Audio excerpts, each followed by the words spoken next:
പെരുന്നാളിന് പറ്റിയ അബദ്ധം ഇപ്പെരുന്നാളിന് പറ്റരുതല്ലോ. ദേവാലയത്തിലേക്ക് കയറുന്നു ഈ കണ്ണായ തെരുവോരൻ അതികാലത്ത് തന്നെ വന്ന് കൈവശപ്പെടുത്തിയില്ലെങ്കിൽ മുഴുവൻ ആ പുതു കച്ചവടക്കാർ വന്ന് കൈയടക്കും.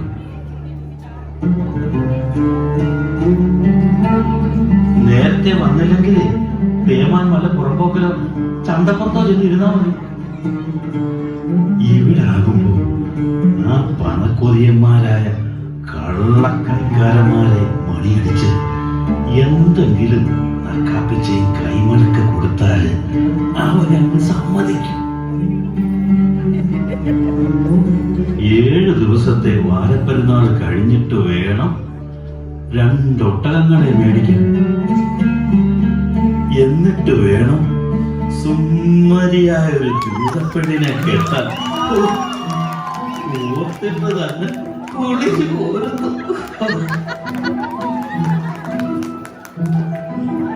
ആരോ വരുന്നുണ്ടല്ലോ. നാശങ്ങൾ പരീക്ഷകൾ വരുന്നുണ്ട്. ആദ്യ പണ്ടാരങ്ങൾ കൈയിട്ട് വാരി ദേവാലയത്തിലേക്കെന്ന് പറഞ്ഞ് ഉണ്ടാക്കിയത് മുഴുവൻ കൈക്കലാക്കും. അയ്യോ, ഇതാരാ? പള്ളിക്കൈക്കാരന്മാര് 2 പേരും ഉണ്ടല്ലോ. ഉത്തരവാദിത്തം ഇങ്ങനെ തന്നെ വേണം. സുഖിപ്പിക്കാതെ കഴിഞ്ഞ പെന്തിക്കോസ്ത് പെരുന്നാളിന് പിന്നത്തരാം എന്ന് പറഞ്ഞ കച്ചവടക്കാരൻ എവിടെ? അന്നു മുതൽ നീ ഞങ്ങളെ പറ്റിച്ച് ഒളിച്ചു നടക്കുമല്ലേ? എവിടെയാ പറഞ്ഞുറപ്പിച്ച് ഞങ്ങളുടെ വീതപ്പണം? വിട് ജോസ്യാത്തെ, വിട്. ഇവനെ നമുക്ക് ദേവാലയ കോടതിക്ക് മുൻപിൽ വിചാരണയ്ക്ക് നിർത്തി വഞ്ചന കുറ്റം ചുമത്തി കാരാഗ്രഹത്തിൽ അടയ്ക്കും. അത് വേണടാ തേമാനം. അയ്യോ, അതിന്റെ ഒക്കെ കാര്യമുണ്ട്. ഇല്ലായ്മ കൊണ്ടല്ലേ. കിട്ടുമ്പോ ഞാൻ ആ പണം കൃത്യമായിട്ട് തരത്തില്ലയോ യജമാനന്മാരെ? അല്ലെങ്കിൽ എനിക്കിവിടെ ഈ യെരൂശലേം ദേശത്ത് നിങ്ങളുടെ ഇടയിൽ മാന്യമായിട്ട് ജീവിക്കാൻ പറ്റുമോ? നിന്റെ ഈ ഉടായിപ്പ് വർത്താനൊക്കെ കയ്യിൽ തന്നെ വെച്ചാണ് ഹസ്മാനെ. ഇവന്റെ കഴിഞ്ഞ തവണത്തെ കുടിശ്ശികയും അതിന്റെ പലിശയും ഈ വാരപ്പെരുന്നാളിന് ദേവാലയ പങ്കും മുൻകൂർ പണമായി അടച്ചിട്ട് ഇവിടെ കച്ചവടം ചെയ്താൽ മതി. അല്ലെങ്കിൽ ജോസ്യാത്തെ, പഴകിയതാണെങ്കിലും ഇവന്റെ ഈ പഴവും കിഴങ്ങും നമുക്കങ്ങ് എടുത്താലോ? അയ്യോ അമ്മമാരെ, ഇതിൽ ഒരെണ്ണം പോലും അഴുക്കും ചീഞ്ഞതും ഒന്നുമില്ല. ഇതൊന്ന് തിന്നു നോക്കിയേ. മുന്തിയതരം ലെബനൂരിലെ കാക്കിപ്പഴങ്ങളും മാതളവും ഒക്കെയാ. നിന്റെ മാതളവും തക്കാളിയൊക്കെ അവിടെ ഇരിക്കാൻ പറഞ്ഞുറപ്പിച്ച ഞങ്ങളുടെ വീതം ഇവിടെ തരാനുള്ള കുടിശ്ശിക മൊത്തമായി തന്നിട്ടേ ദേവാൻ ഈ ചന്തപ്പുറത്തുനിന്ന് അല്ല ഈ ദേവാലയ മുറ്റത്തുനിന്ന് പോകത്തുള്ളൂ. നിങ്ങൾക്കായി പ്രത്യേകം വാങ്ങി കരുതിയതായത് ഏറ്റവും മുന്തിയതരം പഴങ്ങളാണ്. പണമല്ല, പണമാണ് ഞങ്ങൾക്ക് വേണ്ടത്. നിനക്ക് ഇവിടെ ഈ ദേവാലയ വാതിക്കൽ തന്നെ ഇരുന്ന് കച്ചവടം ചെയ്യണമെങ്കിൽ ഞങ്ങളുടെ വിഹിതം ആരും അറിയാതെ മുൻകൂട്ടി തരണം. അത് പിന്നെ എനിക്കറിയത്തില്ലേ. ഇതിപ്പോ തൽക്കാലം ഒന്ന് പിടിച്ചാൽ. ഇത് തൂക്കം വളരെ കുറവാണല്ലോ ദേവാനെ. ചെവി അറിയാതെ പെരുന്നാൾ കഴിയുന്ന മുറയ്ക്ക് മിച്ചമുള്ള പണം ഞാൻ അങ്ങ് എത്തിച്ചോളാമേ. കഴിയുന്ന മുറയ്ക്കല്ല, അതാത് ദിവസം അത് ഞങ്ങളുടെ കൂടാരത്തിൽ എത്തിയിരിക്കണം. എത്തിച്ച നിനക്ക് കൊടുത്തു. പിന്നെ ഇതുപോലൊരു കെട്ടും ദിവസവും എത്തിച്ചേക്കണം. ആരാടാ ദേവാനെ ആ വരുന്ന പുതിയ അവതാരം? കഴിഞ്ഞ തവണ ദേവാലയ മുറ്റത്തിരുന്ന് പിച്ച എടുത്താൽ ഉണ്ടി ഉമറിയാണേ. ഒരു കാലിൽ നിന്ന് വടിയും കുത്തി ഒറ്റക്കാലി ചാടി നടന്നു. അതെങ്ങനെ ഇങ്ങനെയായി? അങ്ങനെ എന്തൊക്കെ അത്ഭുതങ്ങളാ ഈ ഇടയായി ഇവിടെ നടക്കുന്നത്. എടാ ഉമറി, നീ ഈ ഏമാന്മാർക്ക് കുടിക്കാൻ കൊടുക്ക്. കൈനീട്ടം അങ്ങനെ കൊടുത്തു. ഈ കാണുന്നത് സത്യമാണോ? നീ ഒന്ന് തുള്ളിച്ചടിക്കുക. വിശ്വസിക്കാൻ പറ്റുന്നില്ല. വിശ്വസിക്കാൻ പറ്റണയുമാനെ, വിശ്വസിക്കണം. എനിക്കറിയില്ല എന്തൊക്കെ അത്ഭുതങ്ങളാണ് ഇവിടെ നടക്കുന്നത്. നടക്കുന്നതെന്ന്. എന്തായാലും വേണ്ടില്ല, ഹസ്മോനുള്ളത് ഹസ്മോനും ജോസ്യാത്തിനുള്ള ജോസ്യാത്തിനും അത് കൃത്യമായി കിട്ടിയിരിക്കണം.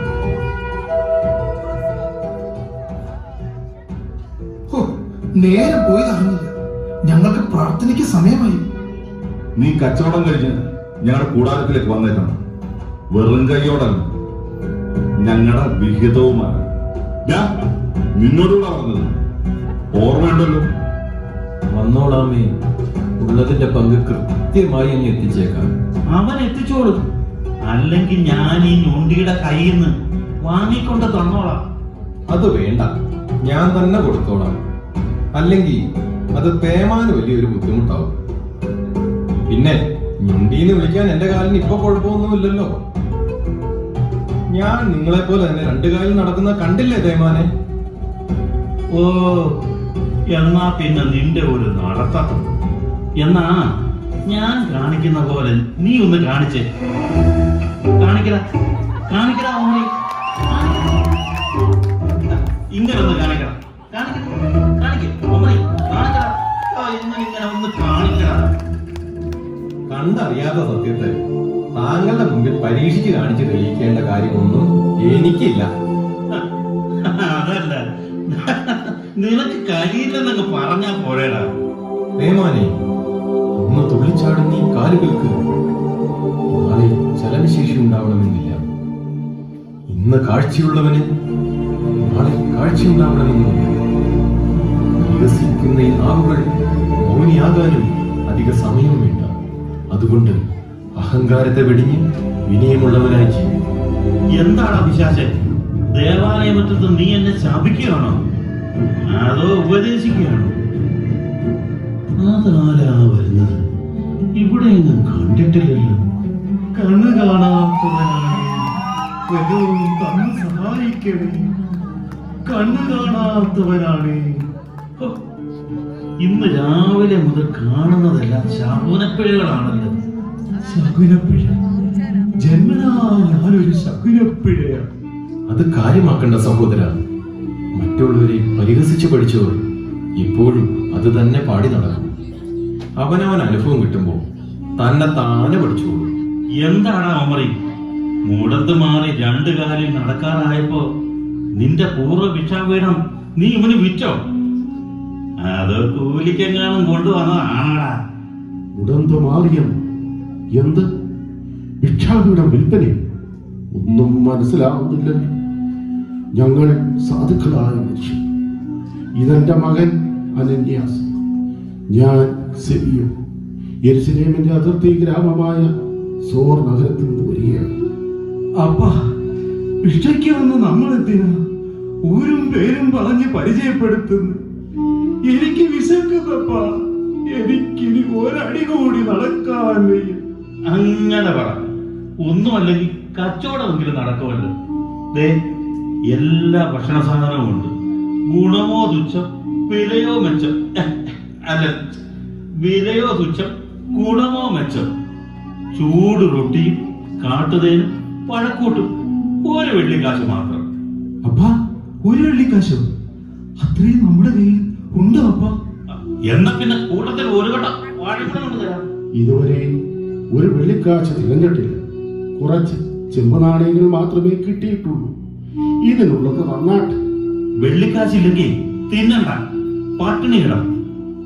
നിനക്കെടുത്ത് ദേവാലയം മറ്റമല്ലേ, ഉപവാസത്തോടെ കിടാം. യവന് കിട്ടിയ പോലെ ചിലപ്പോ സൗഖ്യം കിട്ടിയേക്കും. അതെ, ശരിയാ. ചിലപ്പോ സൗഖ്യം കിട്ടിയെന്ന് വരും.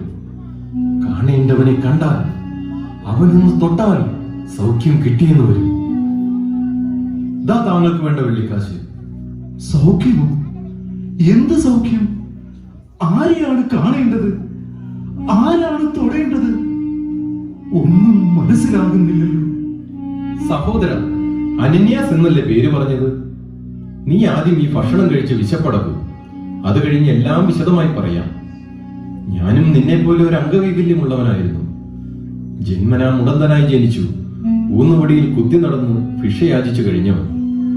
ഇന്ന് ഞാൻ ആരുടെയും സഹായമില്ലാതെ രണ്ടു കാലിൽ നടക്കുന്നു. ആരെയും ശല്യം ചെയ്യാതെ സ്വയമായി തൊഴിലെടുത്ത് ജീവിക്കുന്നു. എന്റെ രക്ഷകനെ കണ്ടുമുട്ടിയ ആ ദിവസം മുതൽ അവന്റെ രക്ഷാകരങ്ങൾ എന്റെ നെറുകയിൽ തൊട്ട മാത്രമേ ഞാൻ ഉടന്തിൽ നിന്നും സ്വതന്ത്രനായി. എന്ത് സ്വാതന്ത്ര്യമോ? എനിക്കും നിങ്ങളെ പോലെ വെളിച്ചത്തെയും ലോകത്തെയും കാണാൻ പറ്റും. എന്റെ അപ്പൻ പറഞ്ഞ ആണും പെണ്ണും ആകാശവും ഭൂമിയും ഒക്കെ എനിക്ക് കാണാൻ പറ്റുമോ? അമ്മ പഠിപ്പിച്ച നക്ഷത്രങ്ങളെയും പൂക്കളെയും പറവകളെയും ചിത്രശലഭങ്ങളെയും കാണാൻ പറ്റുമോ? പറയൂ, അതിനായി ഞാൻ എന്താണ് ചെയ്യേണ്ടത്? ആരെയാണ് കാണേണ്ടത്? ഞാൻ എന്താണ് ചെയ്യേണ്ടത്? മോനെ, നീ ആദ്യം ഇത് കഴിക്കും. പെരുന്നാളിന്റെ സമയമാണ്. അനേകായിരങ്ങൾ വരുന്നു. അതിനു മുമ്പ് ഞാൻ ദേവാലയത്തിൽ കയറിയിട്ടില്ല. മോനെ, എന്റെ മോനെ ഒന്ന് നോക്കിക്കോ. അനന്യാസ്, ഈ ഭക്ഷണം കഴിച്ച് ആദ്യം നീ വിശപ്പടക്കൂ. ഇപ്പോൾ എന്റെ ഏറ്റവും വലിയ വിശപ്പ് ഈ നശിച്ച അന്ധതയാണ്. വെളിച്ചമാണ് എന്റെ ഇപ്പോഴത്തെ ഏറ്റവും വലിയ വിശപ്പടക്കൽ. ഓംറി, ആരെ കണ്ടാലാണ് എന്റെ ഈ കണ്ണുകളുടെ കെട്ടുകൾ അടിച്ച് എനിക്ക് ഈ ലോകത്തിന്റെ വെളിച്ചം കാണാൻ കഴിയും, സത്യത്തെ അറിയാൻ കഴിയും. അവിടേക്ക് എന്നെ ഒന്ന് കൊണ്ടുപോകൂ. നീ പറഞ്ഞ ആ മനുഷ്യന്റെ അടുത്തേക്ക് എന്നെ ഒന്ന് കൊണ്ടുപോകൂ. എന്നെ ഒന്ന് കൊണ്ടുപോകൂ. അതൊരു അത്ഭുത മനുഷ്യനും മന്ത്രവാദിയും ഒന്നുമല്ല. നീ കേട്ടിട്ടില്ലേ പ്രവാചകന്മാരുടെ പുസ്തകങ്ങളിൽ പറഞ്ഞിട്ടുള്ള രക്ഷകനെ? അവൻ വന്നിരിക്കുന്നു, നമ്മുടെ ഇടയിലേക്ക് അവൻ വന്നിരിക്കുന്നു.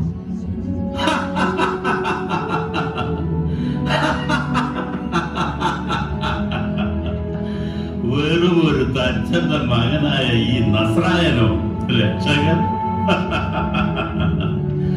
വരാനിരിക്കുന്ന ലോകത്തിന്റെ മാശിക.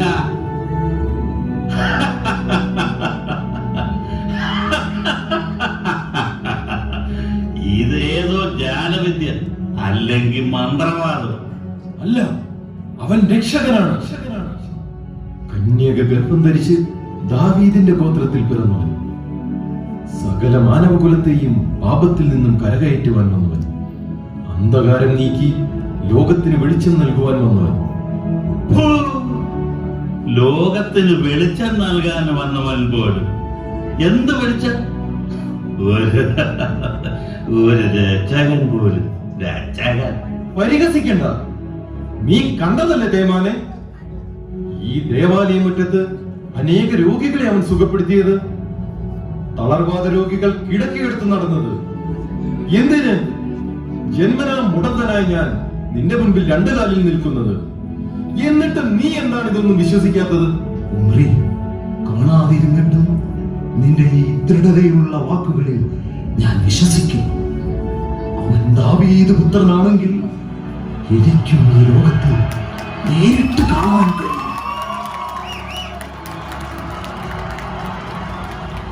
എന്താ ഒരു ആരവം കേൾക്കുന്നത്? ആരൊക്കെയോ വരുന്നുണ്ടല്ലോ. ഉമ്രി, ആരാണാ വരുന്നത്? അതെ, അവന്റെ വരവിന്റെ ലക്ഷണമാണ്. എന്റെ ഗുരുവിന്റെ ഗുരുവോ? അതെ, എന്റെ ഗുരു, എനിക്ക് സൗഖ്യം നൽകിയ ആ നസറേത്തുകാരനായ യേശു. നസറേത്തുകാരനായ യേശു. എനിക്ക് അവന്റെ അടുത്തൊന്ന് എത്തുവാൻ കഴിഞ്ഞിരുന്നെങ്കിൽ. അതെ, ആരെ കാണണമെന്നാണോ നീ ആഗ്രഹിച്ചത്? അവൻതാ ഇവിടേക്ക് വരുന്നുണ്ട്. ഇവിടെ യേശുവോട് എനിക്ക് അവനെ ഒന്ന് തൊടണം. യേശുവോട് എനിക്ക് അവനെ ഒന്ന് തൊടണം. ഇവിടെ എന്റെ യേശുവോട് എനിക്ക് അവനെ ഒന്ന് തൊടണം.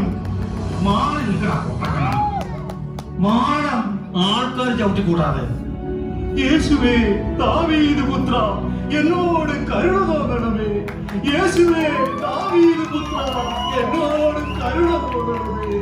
യേശുവേ, ദാവീദ് പുത്ര, എന്നോട് കരുണ തോന്നണമേ. യേശുവേ, ദാവീദ് പുത്ര, എന്നോട് കരുണ തോന്നണമേ. ഞാൻ നിനക്കായി എന്താണ് ചെയ്തു തരേണ്ടത്? നബി, എനിക്ക് കാഴ്ച പ്രാപിക്കണം. എനിക്ക് കാഴ്ച പ്രാപിക്കണം. നീ പോകുക, നിന്റെ വിശ്വാസം നിന്നെ രക്ഷിക്കട്ടെ.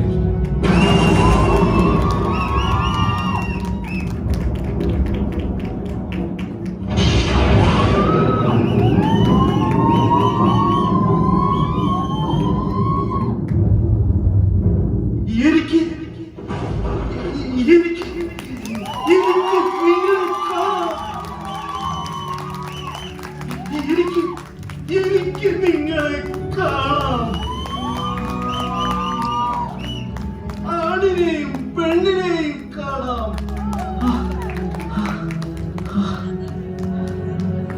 ആകാശം കാണാം. മണ്ണ് കാണാം. മണമുള്ള പൂക്കളും മരങ്ങളും മരത്തിലെ പക്ഷികളെയും കാണാം. അവയുടെ കൂടി കാണാം.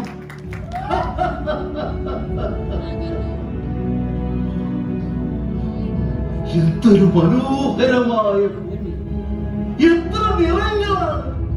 ഒന്നിനൊന്നിനോട് ചേരാത്തതുപോലെ വ്യത്യസ്തമായ രൂപങ്ങൾ, ഭാവങ്ങൾ. ചിരിക്കുന്നവർ, കരയുന്നവർ എല്ലാവരും ഈ കൂട്ടത്തിലുണ്ട്.